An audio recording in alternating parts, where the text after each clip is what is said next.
So may horns action itong Lakers ngayon dito sa second quarter at yung point pa rin naman natin ay nang dikdik si Lebron. Pero appreciate na muna natin yung nangyari bago siya tumira. Kasi habang hawak nga ni Lebron tong bola ay may split action na gagawin tong sina Hayes at Smart.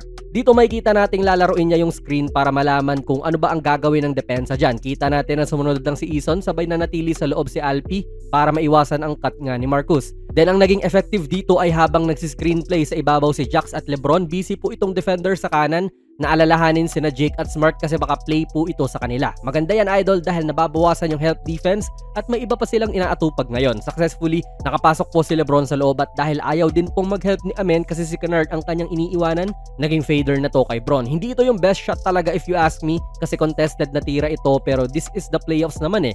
Kahit na gusto mo tumira ng layups or mga tres malamang hindi ibibigay ng depensa yon. Kaya importante yung ganito mga sariling sikap na tira ni Lebron. Paulit yung play idol kasi nakascore yung Lakers gamit yon at makikita natin na parang inoobserbahan talaga nila si Şengün at kung paano siya rumesponde sa ginagawa nilang action. Hindi na nilaro ni Smart yung screen pero ngayon ay binump niya si Alpi for some reason at kita natin na ayaw nga nila mag-switch. Sabay medyo na-delay pa nga si Şengün dyan nung time na niya para bumantay on the ball dahil sa on-ball screen ni Bron at Hayes nga. So yung simpleng pag-bump ni Smart doon naging importante para medyo mawala or ma-delay sa depensa si Alpi at ito yung unang tres ni Lebron this game. And kita rin